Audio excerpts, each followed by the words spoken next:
দর্শক, বাংলাদেশ একাদশ সত্যি কি প্রতিপক্ষকে কাঁপিয়ে দেওয়ার মতো, নাকি আবারও চীনা ভুলে পুনরাবৃত্তি করবে টিম টাইগার্স?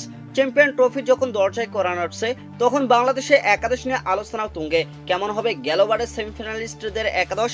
তানজিদ হাসান, তামিম, শুম্ভ সরকার, দুই বাহাতি ওপেনিং জুটি, একদিকে তারুণ্য, অন্যদিকে অভিজ্ঞতা। তবে দুজনের সমস্যায় ধারাবাহিকতা।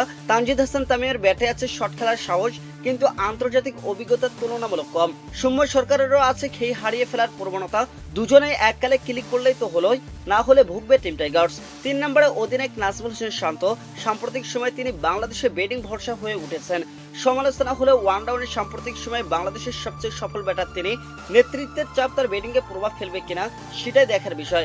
এদিকে মেহেদী হাসান মিরাজকে লম্বা সময় লোয়ার মিডল অর্ডার দেখা গেলেও এবার 4 নম্বরে তার উপস্থিতি কৌশলগত পরিবর্তন নিয়ে এসেছে।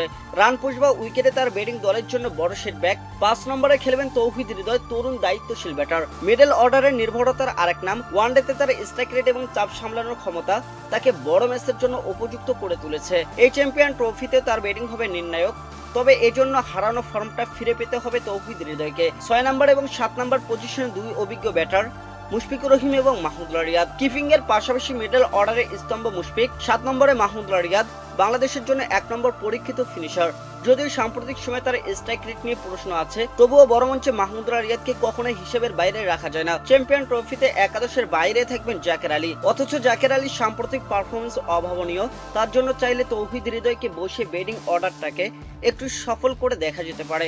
বড় মঞ্চে জাকের আলীকে বসিয়ে রাখলে ভুল করবে বাংলাদেশ, বিশেষ করে এই দলে তিনি সবচেয়ে বড় এক্সপেক্টর। এরপর দলের পরিপূর্ণ 4 বোলার। দর্শক, প্রথমে রিশাদ হোসেন, বাংলাদেশের লেগ স্পিনার ভরসার প্রতীক। ব্যাট হাতে ঝড় তুলতে জানেন শেষ ভাগে। শেষ টি-20 বিশ্বকাপে ছিলেন দারুণ ফর্মে। চ্যাম্পিয়ন ট্রফির মতো বড় মঞ্চে তিনি কি পারফরমেন্স করতে পারবেন? পারলেই তো বাংলাদেশ এগিয়ে যাবে এক ধাপ। এরপরে দলে 3 পেসার। তাসকিন আহমেদ বাংলাদেশের পেস আক্রমণের নেতা, তার গতি আগ্রাসন বাংলাদেশকে বাড়তি শক্তি দিবে। মুস্তাফিজুর রহমানের কাটার আগের মতো ভয়ঙ্কর না হলেও দুবাইয়ের মন্তর উইকেটে মুস্তাফিজকে খেলা কখনো কখনো চ্যালেঞ্জ হতে পারে। আর নতুন মুখ নাহিদ রানা, গতি দিয়ে বিশ্বকে আবারও চমকে দেওয়ার অপেক্ষায় তিনি। ব্যাক আপ হিসেবে থাকছেন তানজিম হাসান সাকিব। সব মিলে বাংলাদেশের পেস আক্রমণে ভরসা রাখাই যায়।